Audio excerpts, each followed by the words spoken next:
Thank you for being here today. We have Lori Boatwright with Property ID, who's going to tell us some updates about NHDs and also talk to us about flooding maps and flooding information because we may have a lot of rain this year. So take it away, Lori.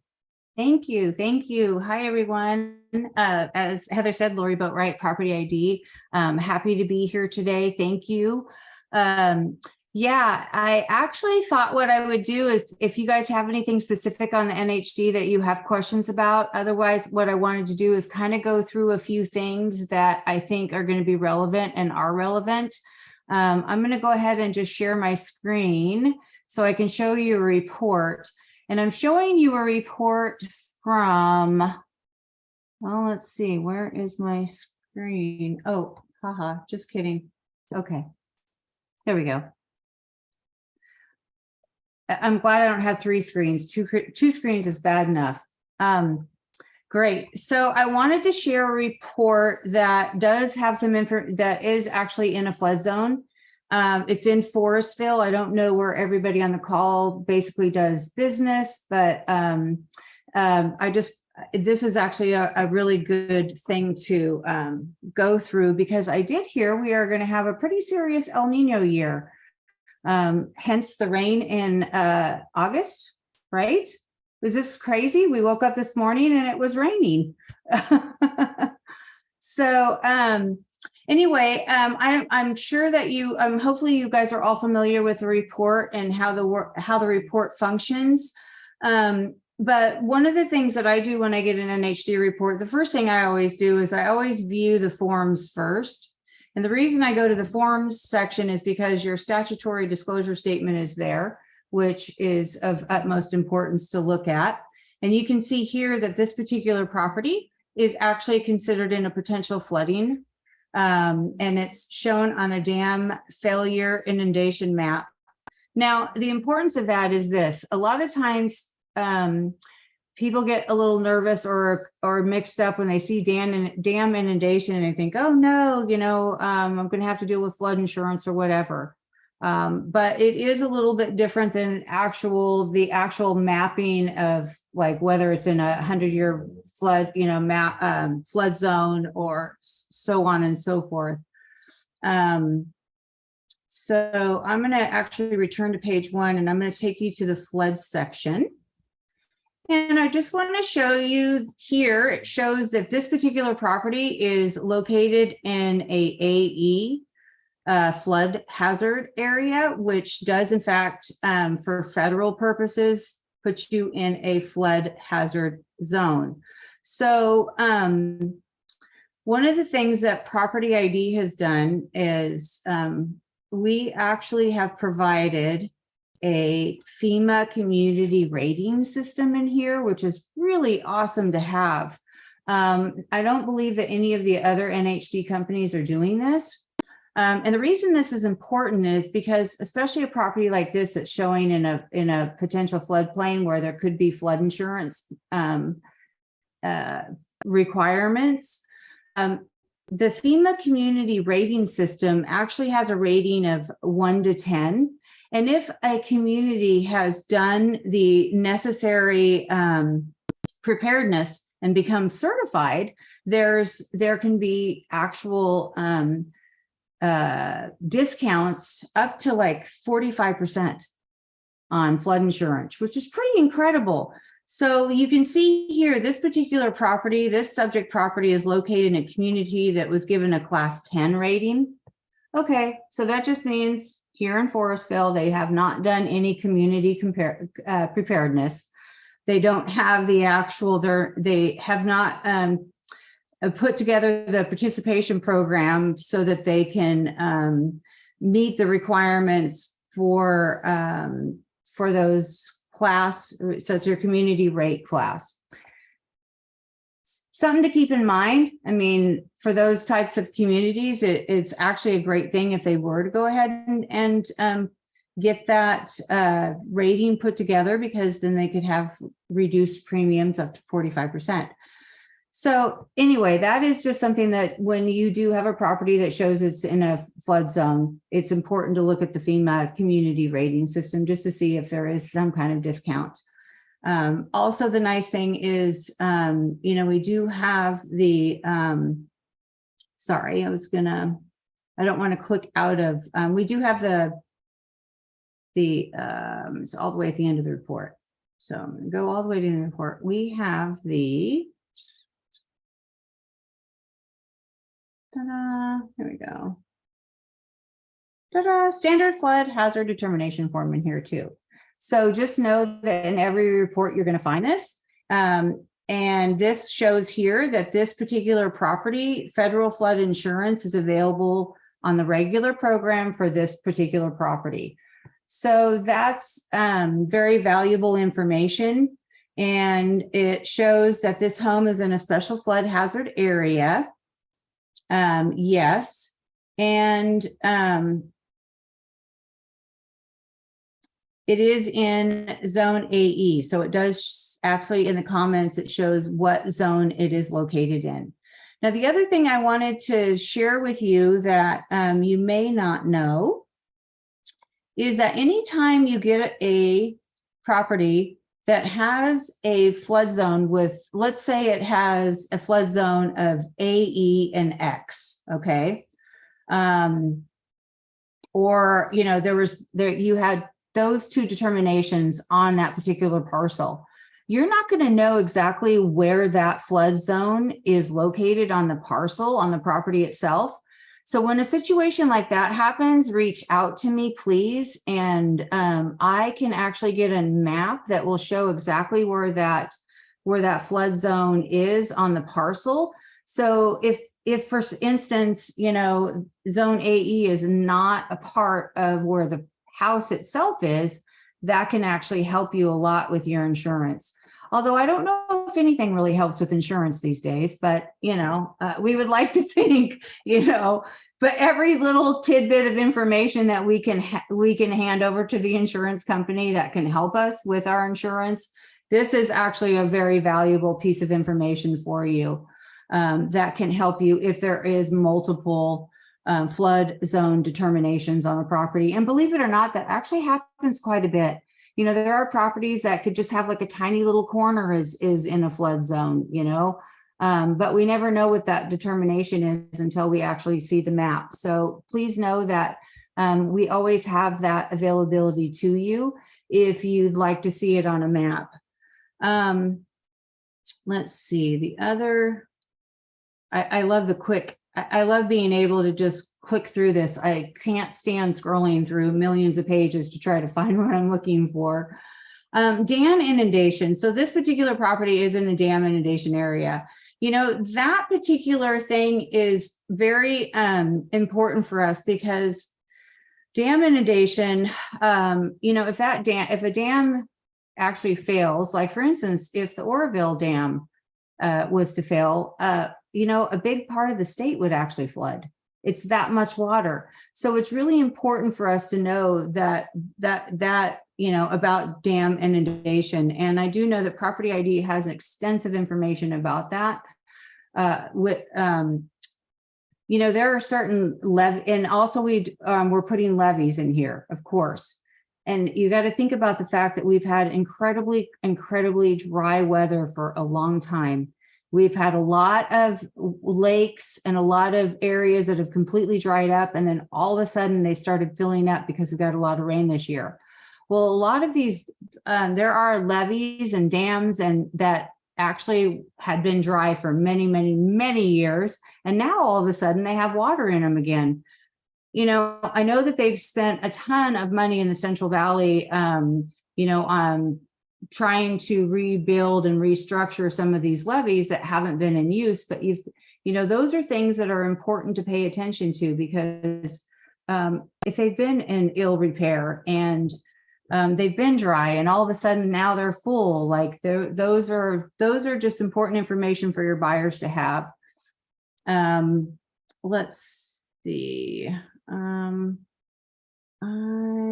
wanted to let's see. Those were important. Okay. So those are pretty much, and the nice thing too, is you can see here, the FEMA flood zone designations, all of that is in your report right here. And trust me, I forget all the time what they are. So I always have to look. So just know that any information that comes up in your report, as far as determinations or any other information, is explained in detail in the report, in the body of the report. But anytime you have any questions and need additional information, again, reach out to us. We have our attorney who's always available to talk to you or your clients. And we also have amazing analysts that I have explained stuff to me all the time, because I am, especially because I have a lot of counties, I definitely forget about, every particular area. So having them be able to explain things to me, and believe it or not, every county has a lot of different issues.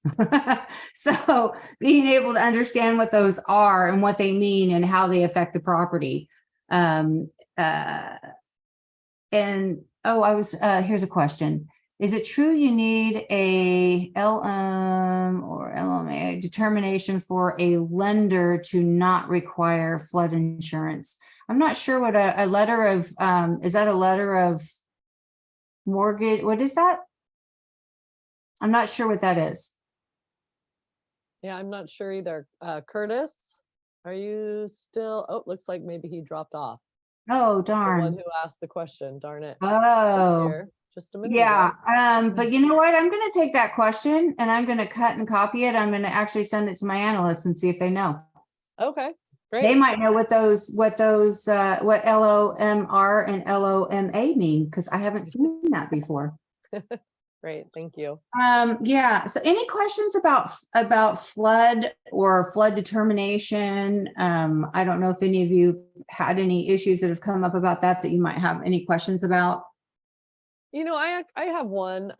Does there's places like on the river where the home actually doesn't flood, but all of the access does, like Summer Home Park and things.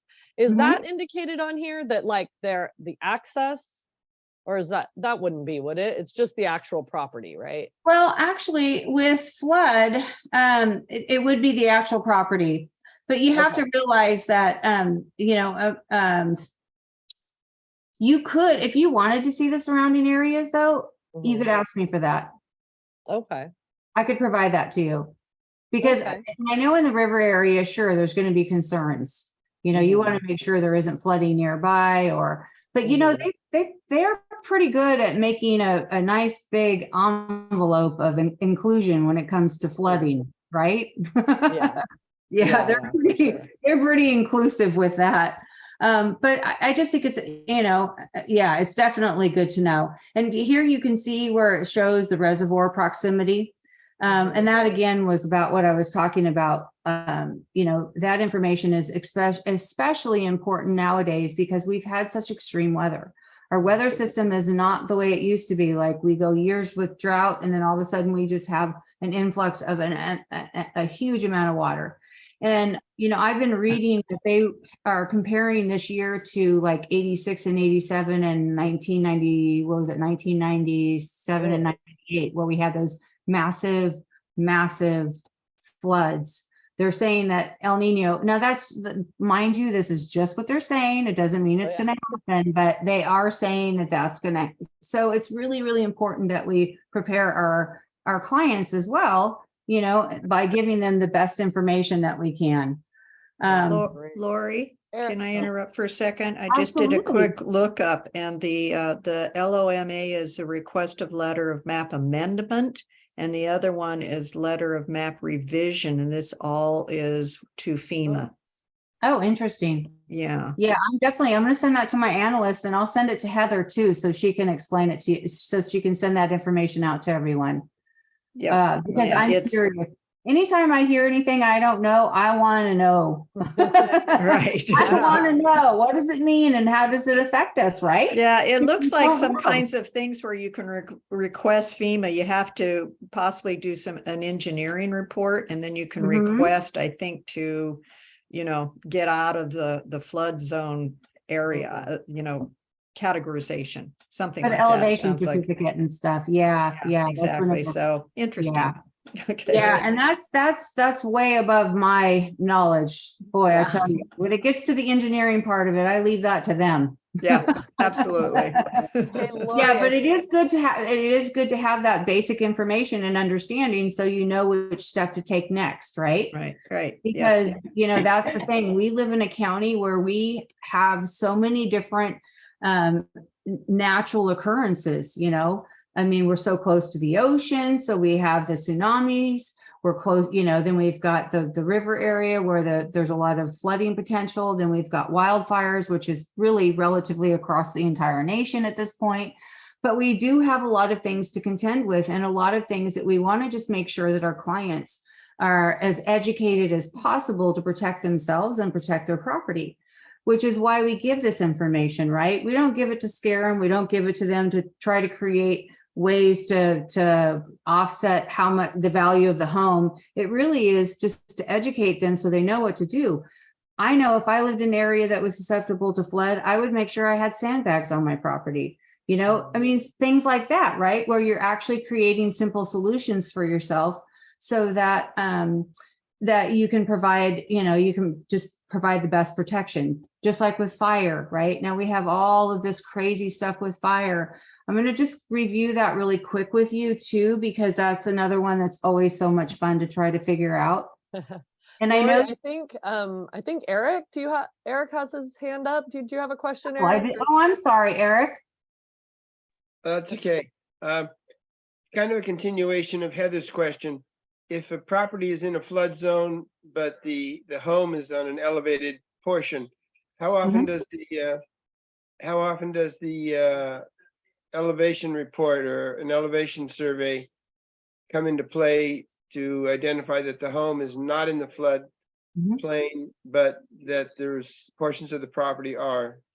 Sure. And so what we can do is we can provide a map for you of the parcel that shows exactly where the flood zone, where the flood zones are. So, and I've seen this a lot, and I wish I would have brought a sample. Next time I'll make sure and I can actually send you one. I'll have him send me one of a property that shows you. So what it'll do is it'll identify where the flood zone is and where the part of the parcel is not in a flood zone. If in fact the house itself, the structure is in the flood zone, then yes, there's elevation certificates that are required, which a lot of times those are already in existence, right? And I mean, obviously they're not always in existence, but the seller may already have an elevation certificate. But if not, yes, you do have to be able to provide that in order to move forward with the flood insurance. Does that answer your question? Yeah, it does. I assume that would be used for the lender to continue to make a loan on the property based Yes. on the fact that the improvements are not in the flood zone, but portions of the property are, or there's a creek running through it, which would automatically make it a flood zone. Although you shouldn't need the elevation certificate if the house or the structure itself is not in the flood zone. If you provide them that map that shows that the house itself is not in the flood zone, that may be enough. Okay, thanks. Did that make sense? Yeah, yes, Okay. it does make sense. Yeah. And I've actually, I've definitely, I've run across that quite a few times, and it does make a difference when you can, a lot of times, I don't know why the insurance companies, I'm not sure where they pull their information. And of course, all of them actually, that they all can pull different information, which I don't know. I don't even know how all that works, to be honest. But it's the same with the natural hazard disclosure reports. Like, even though we all kind of pull the same information, we kind of don't, because they're not, all NHDs are not the same. I've actually experienced seeing information inaccurate on other reports. So who knows where they're gathering their information, So, and unfortunately with insurance, everything about insurance is risk, right? It's all about risk. And they have their own little systems for how they choose to apply risk to their policies. And our maps, you know, like the CAL FIRE maps are basically regarding, they're subject to hazard, not risk. So when they put those together, they put them together based on the hazard, the fire hazard, not the risk. Insurance companies put their policies and stuff are based on risk, but the actual maps, like CAL FIRE, the maps they put together are based on hazard. Okay, so it might help to actually, when you think about that, go, okay, so that's why sometimes you'll get a different, your insurance company will say something a little different than what the mapping is saying, right? Because they're basing it on risk. They're not basing it on the actual hazard. Anyway, it's a complicated system. I hope I didn't make it worse. But I just wanted to specify that because I read that on the CAL FIRE site and I was really intrigued by the fact that they made that clear identification of how they identified their maps, and but just based on hazard, not risk. So anyway, with respect to fire, I mean, I just want to quickly say, you know, AB 38, right, is directly affected by your CAL FIRE maps, right? And also very high hazard zones that are on the CAL FIRE maps. That's what applies to AB 38. But I also want to be clear that your local ordinances you do want to still pay attention to those, even though it doesn't have anything to do with your fire hardening and defensible space form or, you know, disclosure requirements. It is something that you want to provide for your buyers, because every local ordinance has different requirements for their ordinances, their weed abatement ordinances, and also building standards when a property is in a high or very high fire hazard zone.